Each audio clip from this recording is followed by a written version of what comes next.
Johnny Nelson said Deontay Wilder would be a fool to go into another fight with Tyson Fury just coming off of surgery.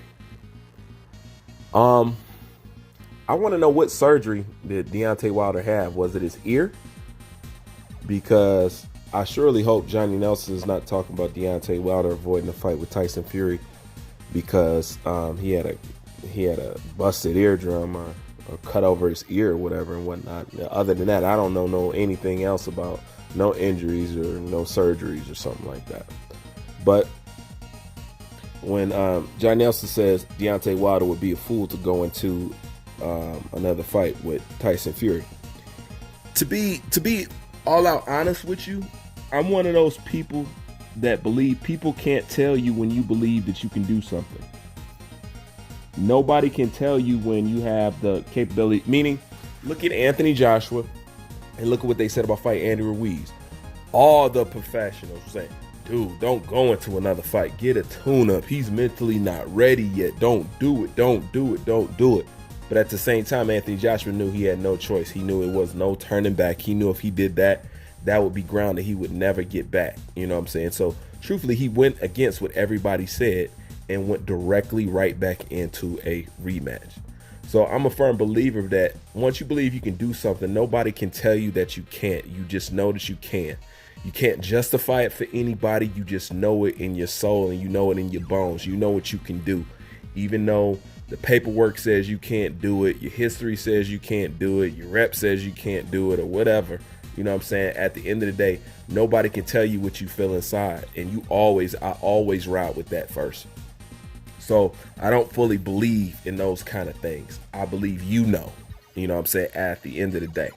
But the question is, skip surgery. Nobody gives Deontay Wilder a chance to beat Tyson Fury, me included, But at the same time, I'm open to, other outcomes. But the question that we have to ask ourselves and the fans of Wilder, what you have to ask yourself is, do Deontay Wilder has the mental fortitude to go up against Tyson Fury again? And if you can look at what Deontay Wilder reacts to and what get him excited, no, he doesn't have the mental fortitude for it.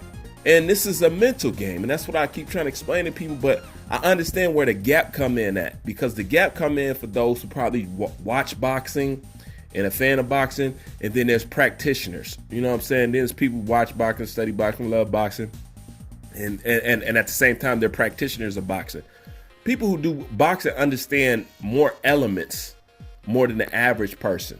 You know what I'm saying? Some people may be able to quote a fight from 50 years ago, what round and stuff like that, and they'll be like, yo, that's knowing about boxing.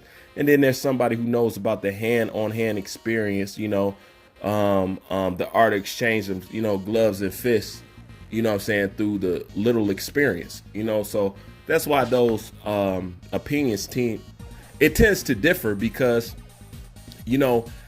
it ain't nothing like slipping on the gloves and understanding it, the fight aspect better. So you can understand all the other stuff, but that's where people kind of get lost with each other and why, people tend to drift apart. You got practitioners and you got fans, at the end of the day. But Deontay Wilder, what I try to explain to people is boxing is a mental game. People thinking are too much physical. They think too much physical when they think boxing. Boxing is mental. Now, when I look at Deontay Wilder, do I think he could stand up to another onslaught or another? If Tyson Fury want to put a whooping on him in a press conference, he can put a hella whooping on him in a press conference. He put a whooping on him in a press conference before he had a legit win over him. You know what I'm saying? So what do you think he's going to do now when he has a legit ass whooping hanging over his head? You know what I'm saying? Tyson Fury is good with his mouth. He's going to twist that knife. He's going to hurt that boy. You know what I'm saying? He's going to hurt that boy's feelings. Now, another reason why I said it, because they'd be like, well, you got to give Deontay Wilder's punches chance and all that stuff. And yeah, and I give him all that. But what people don't understand is Deontay Wilder went into the first fight emotional. Okay? And I want you guys to listen to me. Deontay Wilder went into the first fight emotional, right? So therefore, he wasn't being patient and he was just throwing wildly. So he was missing a lot, right? Right? Okay. That's what he said in the first fight. So what did he do in the second fight? The second fight, he did what? He took his time and he had more patience. He wasn't eager to keep throwing that right hand. And what happens? Tyson Fury stuck the shit out of him. So let's look at these two scenarios. When Wilder was overly aggressive, he was getting fucked up by Fury, okay? When Wilder was taking his time and not rushing, he was still getting fucked up by Fury. Still. Like, you guys are not understanding the gap. And then there's the mental gap between the two men. And then the skill gap, that's just too much. That's just too much at the end of the day, man. It's too much. That boy got too much over his head. And I've already told people, Deontay Wilder didn't get a fraction of the ass whooping he was supposed to get. You know? And people ask, well, you know, people can lose and come back. Not when you build yourself up like Deontay Wilder built himself up.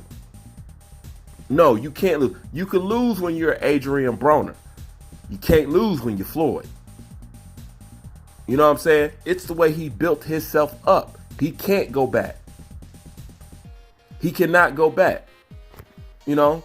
Now he gets his ass whooping by Tyson Fury. Where is he going to go next? Dylan White? Dylan White will smoke him. You know what I'm saying? Everybody got this guy a card. It's over with. That's why people not understanding. You know what I'm saying? It's over with for this guy.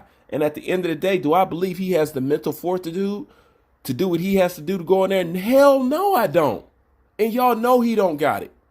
And at the end of the day, and this is what I'm going to end it with, this is the realest shit I can say to you. At the end of the day, Deontay Wilder would be better off listening to his, what you guys call haters, for advice rather than his fans. You fans, y'all keep him weak. As you can see, everything that we said about Deontay Wilder and what he should do, you guys have seen in real time and it has come to pass. Everything that we advised him to do was for the betterment of himself. The only thing that you Wilder fans have been doing has been further crippling this man, okay, by feeding into his fictitious make-believe a story that he has floating around up in his head. You guys wasn't being real with him and bringing him back down to earth, you know, where he can get grounded in some real substance. Okay? The only people I was giving him real substance was the people that you call haters. You know what I'm saying? Or the people that you call haters. Truthfully, Deontay Wilder's, who you call haters, are probably his biggest supporters. Because we tell him stuff that will improve and benefit what he's doing. You guys keep the lie up so he makes no improvements. Bruce Vane, I'm out.